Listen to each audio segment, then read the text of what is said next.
Bonjour, je m'appelle Laura, j'ai 27 ans, ça fait 7 ans que j'habite à Lille. Je suis éducatrice spécialisée. Comment avez-vous découvert ce métier? J'ai découvert ce métier grâce à ma mère. Ma mère est AMP, donc aide médico-psychologique, elle travaillait dans un IME, donc j'ai été baignée durant toute mon enfance dans le social. Avez-vous eu des échos positifs ou négatifs du métier? Oui et non. J'ai positif, on va dire dans le sens où on travaille avec de l'humain, on se sent utile, on fait pas les mêmes choses tous les jours. Négatif, on va dire le salaire et la reconnaissance. Quel est le parcours scolaire qui vous a permis d'accéder à ce métier? Donc j'ai fait un bac ST2S. Après je suis partie en formation en école européenne à Lille, située à Cormontaine, c'est le STS. Donc j'étais un peu perdue, je ne savais pas si je devais partir éducatrice spécialisée ou moniteur éducateur. Donc j'ai fait la formation moniteur éducateur pendant 2 ans. Après j'ai fait la passerelle éducateur spécialisé aussi pendant 2 ans, au lieu de 3. Est-il facile de trouver un poste? Ah oui, bien sûr, surtout dans le Nord. Surtout dans le Nord, enfin oui, oui c'est assez facile. Après si on a un domaine de prédiction qu'on préfère, c'est un peu plus compliqué. Après, ça dépend les offres d'emploi. Donc, soit on peut travailler dans l'handicap, ou soit dans la dicto, ou soit dans la protection de l'enfance, soit avec les familles. C'est assez large en fait, le social. Depuis combien de temps exercez-vous votre métier? Euh, Ça va faire 3 ans, 3 ans, bientôt 4. Quel est l'objectif du métier? Donc là actuellement je travaille en AEMO, donc c'est de l'accompagnement éducatif en milieu ouvert. Donc j'accompagne des familles qui ont dû avoir un accompagnement judiciaire. Donc en gros c'est soit après un signalement, soit de l'école, soit de l'hôpital, soit de la famille, où il y a une mise en danger ou autre pour l'enfant. Donc l'objectif, c'est de sécuriser l'enfant et accompagner les familles. Tout dépend ce que le juge en fait nous a dit lors de l'ordonnance en fait. Comment décririez-vous une journée de travail à un enfant? Ah, euh, le raconter à un enfant, bah écoute, c'est de j'aide les parents à exercer leur rôle de parents et que vous, en tant qu'enfant, vous soyez bien et en sécurité. Et voilà, en mots très très simples. Quelles sont les tâches à réaliser? C'est assez divers, hein. Donc les tâches, on est amené à voir les familles. Donc du coup faire des visites à domicile. Donc de là, on voit à peu près l'environnement de l'enfant, s'il a une chambre ou non, si il dort dans un lit ou non, si il a tous les besoins primaires, si les parents sont présents, parce que parfois on arrive à domicile, les parents ne sont pas là, ou on essaye de les appeler, et, on est un peu esquivé, on est un peu vu comme le méchant loup pour certains. Après, donc on est amené à voir les familles à domicile, les familles peuvent venir au service, on peut aussi faire des sorties avec les enfants. En gros, c'est pas un boulot d'enquêteur, mais on voit ce qui ne va pas en fait. Et après, on peut aussi faire beaucoup, beaucoup, beaucoup d'écrits. Ça, c'est la EMO, c'est ça, hein, c'est beaucoup d'écrits. On a une mesure d'1 an, donc c'est-à-dire une mesure judiciaire d'1 an. Les familles, on doit les accompagner pendant 1 an, voire 6 mois ou 8 mois, ça dépend de l'ordonnance du juge. Et de là, donc, on doit faire un rapport qui résume tout l'accompagnement qu'on a pu faire avec la famille. Donc le rapport, on doit le rendre au moins 1 mois avant. Et par éducateur ou assistante sociale, on a 18 familles à accompagner. C'est beaucoup, oui. Et entre deux, il y a des notes à rendre au juge ou des notes, par exemple, s'il y a un placement en IME ou en ITEP. Donc c'est assez divers. À quoi ressemble une journée type? Alors, ma journée type, bon, on est assez libre en termes d'horaire. On peut commencer à 8h ou à 9h. Donc, j'arrive au boulot, je prends mon café. C'est important le café. Pour éducateur spécialisé, on comprend. Donc le café, on voit un peu, on check nos mails, on regarde notre agenda, on aussi notre portable pro, on fait les écrits qu'il y a à faire. Si on a des visites, on va voir les familles. Et ouais, voilà. Après s'il y a l'audience, on prépare notre audience avant d'aller au tribunal.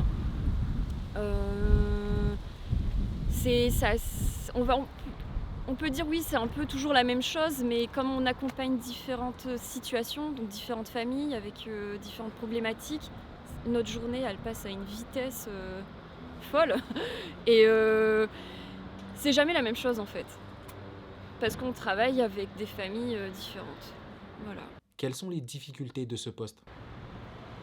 Alors on peut pas exercer, mon point de vue personnel, l'AEMO, on doit avoir quand même un certain recul et une certaine expérience avant de rentrer en AEMO.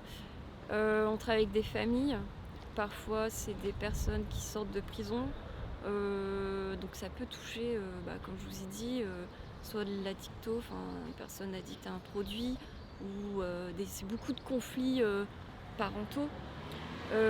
Donc on va dire oui, l'expérience et aussi être assez fort en écrit. Et c'est un peu la difficulté que j'ai pu avoir, c'est être assez bon au niveau des écrits et être dans le timing. Voilà, c'est pas pareil qu'un écrit qu'on peut faire en foyer ou des notes sociales, c'est un peu plus poussé. Quels sont les avantages du métier? Mmh. Après c'est aussi mon avis. Je veux dire, les avantages, c'est qu'on a nos week-ends.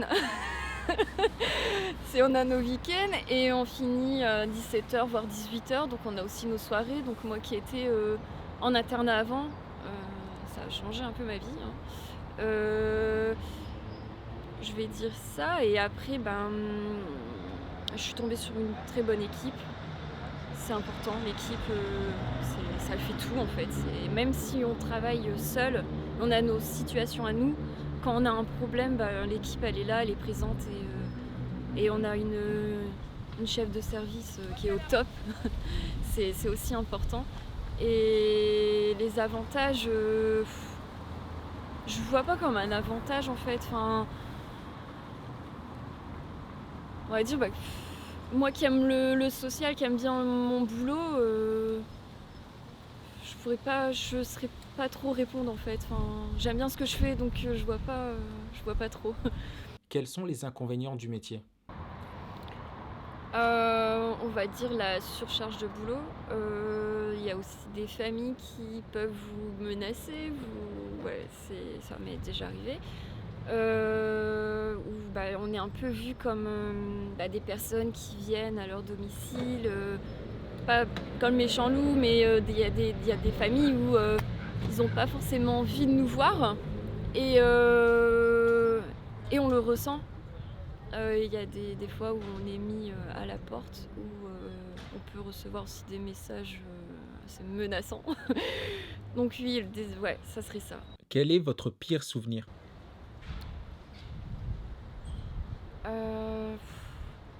Alors là, ça serait pas en AEMO, parce que j'ai fait aussi de l'internat en foyer.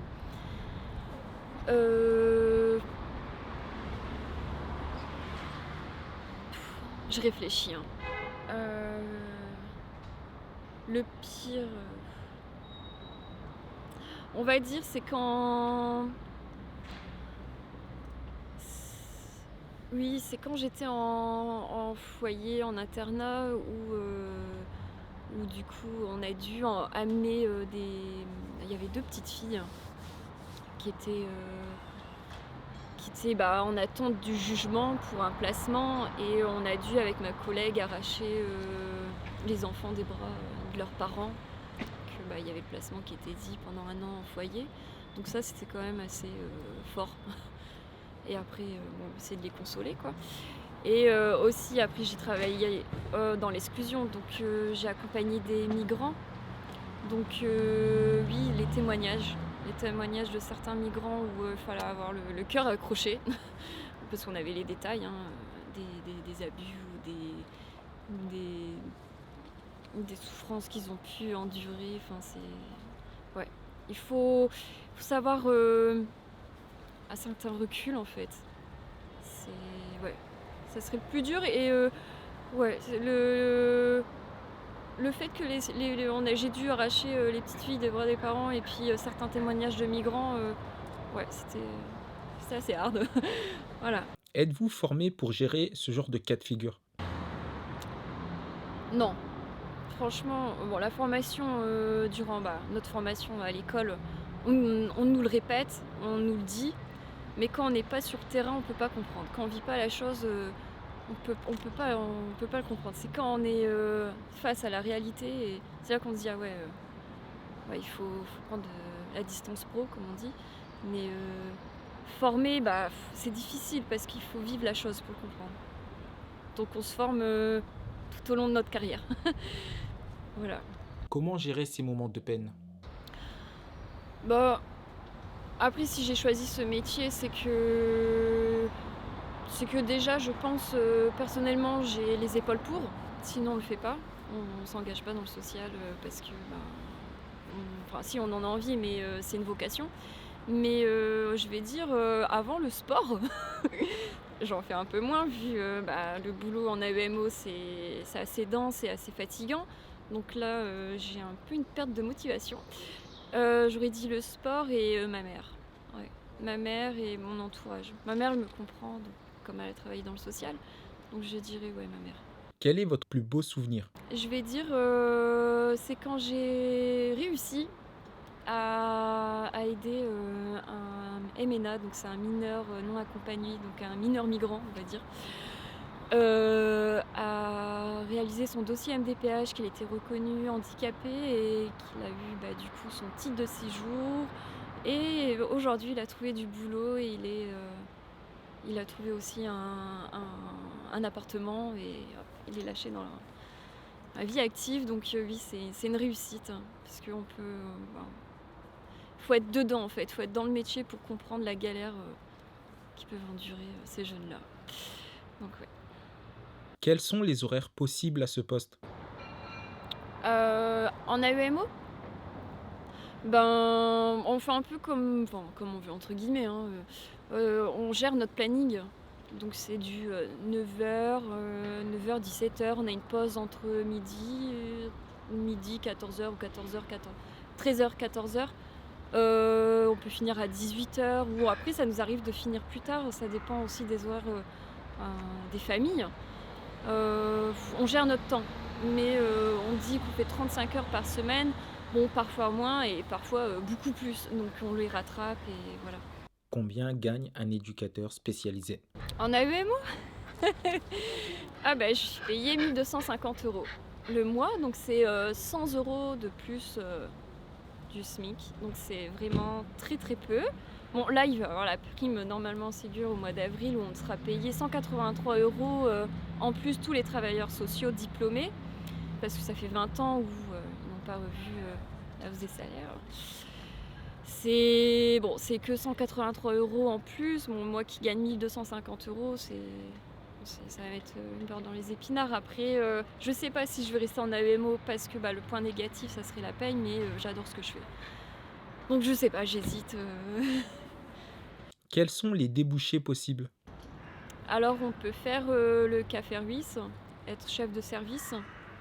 Après on peut faire aussi médiatrice familiale ou autre. Enfin, il n'y a pas réellement de possibilité de monter, à part faire chef de service, où on change de voie. De ce que je sais. Comment votre métier est perçu par votre entourage? Ah bah, ils me disent qu'ils peuvent pas faire, ce que je fais là.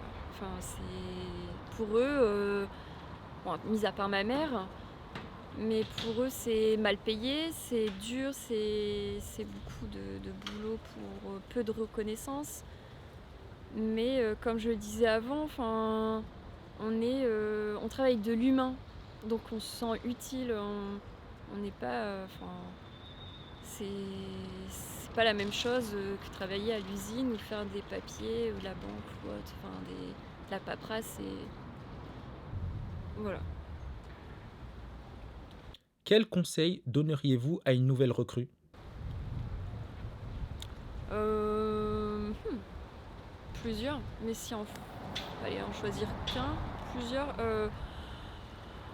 bah, la distance professionnelle, qu'on n'est pas indispensable, et qu'elle n'hésite pas à parler si elle se sent en difficulté. Comme je disais, précédemment, c'est l'équipe en fait, c'est le noyau, c'est important. Quels sont vos rapports avec vos collègues? Bien, très bien, ouais. Après on travaille, seul. Enfin, on a nos situations, donc comme on travaille seul, on fait que des fois se croiser. Par exemple, bah, j'arrive le matin, je croise une collègue à 17h, je peux dire: «Bah, bonjour, ça va? Bah, ouais, tu étais là? Bah, ouais, j'étais là, depuis 8h du mat. Bah, oui, toi aussi». Bah, en fait, on se croise. On peut aussi avoir des temps de réunion ensemble, mais c'est vrai qu'on est assez seul, ouais. Mais je m'entends bien avec tout le monde. Quel est le critère qui vous a permis d'accéder au poste? Pas paraître trop jeune. Je pense que, bah, vu qu'on travaille avec des adultes, pas paraître trop jeune, avec de l'expérience, avec un certain recul. Heu, Après je sais pas trop, moi, je sais pas trop. Après avec ouais, de l'expérience et du recul. Ça dépend, comment tu te comportes en fait. Tu peux paraître jeune et avoir un comportement, professionnel et adulte, mais je veux dire jeune dans le sens, avec peu d'expérience. Après, je ne sais pas trop vu que je ne suis pas chef de service, mais heu, mais ouais, je dirais ça, ouais, voilà. Avez-vous un message à donner à ceux qui souhaitent faire ce métier? Qui ne se lance pas, dans le social. Heu, oui, ça peut paraître, bizarre que je puisse dire ça, mais ça évolue, malgré qu'on ait, augmenté au niveau de nos salaires, on n'est pas assez reconnus, en fait et je pense qu'on peut s'épanouir, ailleurs, que dans le social. Après, je ferai pas ça toute ma vie, c'est aussi pour ça que je le dis. Je pense pas, rester, éducatrice, spécialisée, encore dans 20 ans. Après on est dans une génération où on change de métier et de formation. Donc ouais, voilà.